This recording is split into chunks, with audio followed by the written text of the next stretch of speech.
신약성경 디모데전서 1장 12절부터 20절 말씀입니다. 나를 능하게 하신 예수 그리스도 우리 주께 내가 감사함은 나를 충성되이 여겨 내게 직분을 맡기심이니 내가 전에는 비방자요 박해자요 폭행자였으나 도리어 긍휼을 입은 것은 내가 믿지 아니할 때에 알지 못하고 행하였음이라. 우리 주의 은혜가 그리스도 예수 안에 있는 믿음과 사랑과 함께 넘치도록 풍성하였도다. 미쁘다 모든 사람이 받을 만한 이 말이요 그리스도 예수께서 죄인을 구원하시려고 세상에 임하셨다 하였도다. 죄인 중에 내가 괴순이라. 그러나 내가 긍휼을 입은 까닭은 예수 그리스도께서 내게 먼저 일체 오래 참으심을 보이사 후에 주를 믿어 영생 얻는 자들에게 본이 되게 하려 하심이라. 영원하신 왕 곧 썩지 아니하고 보이지 아니하고 홀로 하나이신 하나님께 존귀와 영광이 영원 무토록 있을지어다. 아멘. 아들 디모데야, 내가 네게 이 교훈으로서 명하노니 전에 너를 지도한 예언을 따라 그곳으로 선한 싸움을 싸우며 믿음과 착한 양심을 가지라. 어떤 이들은 이 양심을 버렸고 그 믿음에 관하여는 파선하였느니라. 같이 읽겠습니다. 그 가운데 후메네오와 알렉산더가 있으니 내가 사탄에게 내준 것은 그들로 훈계를 받아 신성을 모독하지 못하게 하려 함이라. 아멘. 오늘 말씀은 바울이 디모데에게 본격적으로 권면하는 내용입니다. 오늘 이 말씀을 통하여서 우리가 알 수 있는 몇 가지 내용이 있습니다. 첫째로 하나님은 은혜를 베풀어 주십니다 라는 것입니다. 하나님은 은혜를 베풀어 주십니다. 12절 13절 말씀 제가 다시 읽어드리겠습니다. 나를 능하게 하신 그리스도 예수 우리 주께 내가 감사함은 나를 충성되이 여겨 내게 직분을 맡기심이니 내가 전에는 비방자요 박해자요 폭행자였으나 도리어 긍휼을 입은 것은 내가 믿지 아니할 때에 알지 못하고 행하였음이라. 바울은 자신이 얼마나 큰 은혜를 얻었는지 잘 알고 있습니다. 그는 예수님을 믿는 사람들을 잡아서 죽이려고 하던 사람이었습니다. 스데반이 죽을 때 그는 그 현장에 있었고 그는 어떻게 보면 책임자와 같은 입장이었습니다. 사람들을 죽이는 것에 거리낌이 없었습니다. 그는 그것이 하나님을 위한 것이라고 생각하였습니다. 그러나 그가 예수님을 만난 이후에 그는 자신이 얼마나 잘못된 길을 걸어왔는지 알게 되었습니다. 그가 예수님을 믿게 된 것 자체가 있을 수 없는 일이고 그가 예수님을 믿고 복음을 전하는 것은 더욱더 있을 수 없는 일입니다.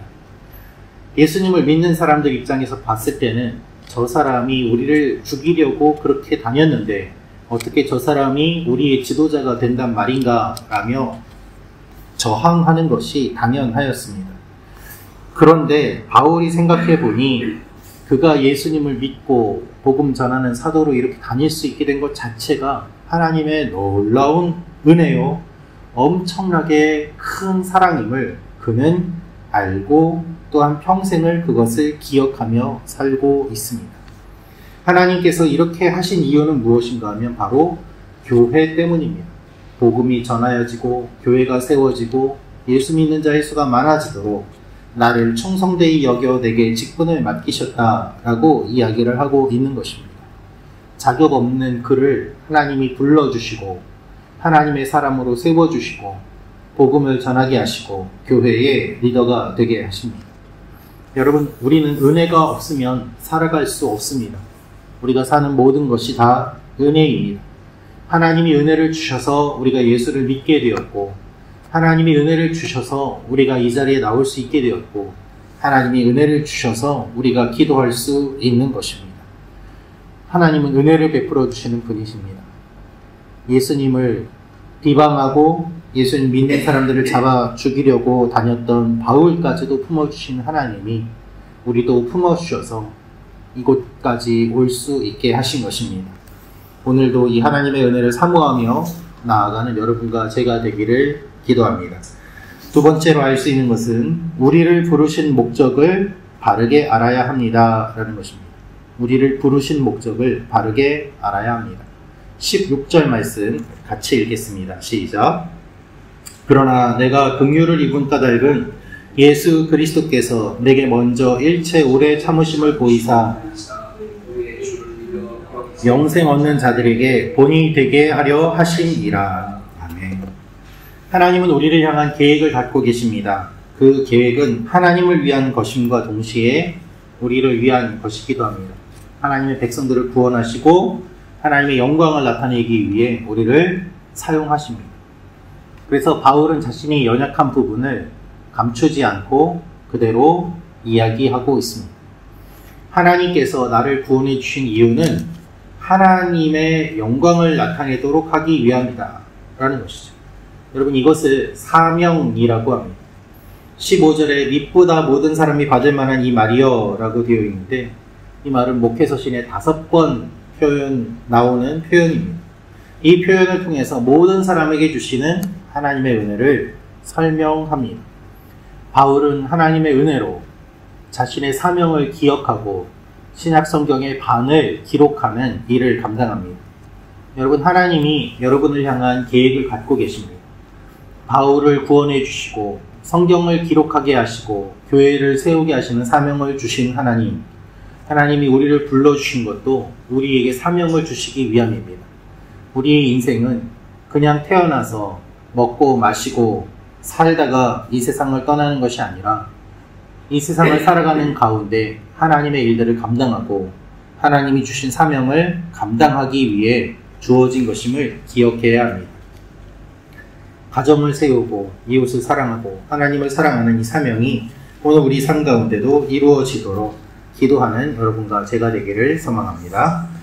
마지막으로 알 수 있는 것은 후메네오와 알렉산더를 조심해야 합니다 라는 것입니다. 후메네오와 알렉산더를 조심해야 합니다. 디모데전서 1장 19절 20절 말씀 같이 읽도록 하겠습니다. 시작. 믿음과 착한 양심을 가지라. 어떤 이들은 이 양심을 버렸고 그 믿음에 관하여는 파선하였느니라. 그 가운데 후메네오와 알렉산더가 있으니 내가 사탄에게 내준 것은 그들로 훈계를 받아 신성을 모독하지 못하게 하려 함이라. 아멘. 18절 말씀을 보면 바울은 내가 전에 너를 지도한 예언을 따라 그것으로 선한 싸움을 싸우며 라고 이야기합니다. 우리의 믿음은 중간이 없습니다. 우리의 믿음은 항상 치열한 싸움이 일어나는 전쟁터와 같습니다. 사탄이 오는 사자처럼 우리를 노리고 있기 때문입니다. 그런데 이 영적 전쟁에서 중요한 것은 믿음과 착한 양심입니다. 이 두 요소를 갖출 때 사랑이 완성되기 때문입니다. 그러나 이 믿음과 양심을 버린 사람들이 있는데 그들이 후메네오와 알렉산더라는 사람들입니다. 이들은 에베소 교회의 문제를 일으키고 복음을 떠난 사람들입니다. 이런 사람들은 출교시켜야 된다라고 이야기합니다. 그래서 바울은 내가 사탄에게 내준 것은 이라고 되어 있습니다. 이 말은 교회에서 내보냈다는 것입니다. 하나님의 품에서 그들이 거하지 못하는 상황이고 교회를 어렵게 만드는 상황이기 때문에 잘못에 대해서 분명히 이야기를 하고 교회를 지켜야 된다는 것이 바울의 이야기인 것이죠. 그것이 리더의 역할입니다. 이 역할을 디모데가 잘 하도록 후메네오와 알렉산더를 조심하라고 이야기를 하고 있는 것입니다. 여러분, 우리 가운데도 이와 같은 일들이 일어날 수 있습니다. 우리 모임 가운데 그리고 나의 마음 가운데 후메네오와 알렉산더처럼 복음에서 벗어나게 만들고 하나님의 말씀을 왜곡되게 받아들이고 그리고 하나님에게서 멀어지게 만드는 것들이 있습니다. 믿음과 양심을 버리도록 하는 일들이 일어날 수 있습니다. 그것들을 조심해야 합니다. 우리가 믿음과 양심 안에서 성장하도록 하나님은 우리를 붙잡아 주시고 우리가 그렇게 성장해 나아가기를 원하십니다. 오늘도 믿음과 양심을 붙잡고 주님 안에서 성장해 나아가는 여러분과 제가 되기를 소망합니다. 같이 기도하겠습니다.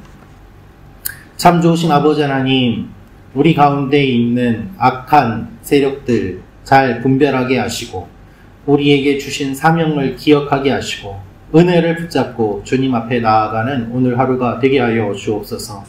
하나님, 우리의 힘으로 할 수 없는 것들 하나님 앞에 올려드립니다.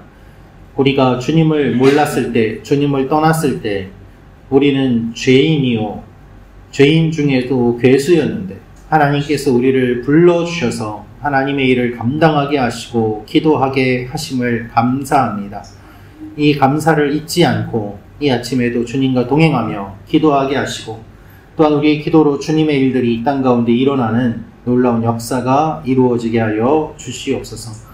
오늘도 몸이 아픈 지체들 주님께서 붙잡아 주시고 아버지 하나님, 또한 우리 김민아 형제님 아내분 오늘 항암 4차 진행됩니다. 하나님께서 함께 하시고 아버지 하나님 좋은 결과가 있게 하시고 건강하게 하여 주시옵소서. 또한 몸이 아픈 다른 지체들 몸이 속히 좋아져서 함께 예배드릴 수 있게 하시고 마음이 아픈 지체들 주님께서 어루만져 주시고 오늘도 원근각지에 있는 우리 교회 성도들 한 사람 한 사람을 주님께서 붙잡아 주셔서 우리가 서로 한 지체요 공동체요 사랑을 나누는 존재임을 잊지 않고 주님 안에서 서로 중보하며 사랑하며 나아가는 하나님의 사람들이 되게 하여 주옵소서. 감사드리며 예수님의 이름으로 기도합니다. 아멘.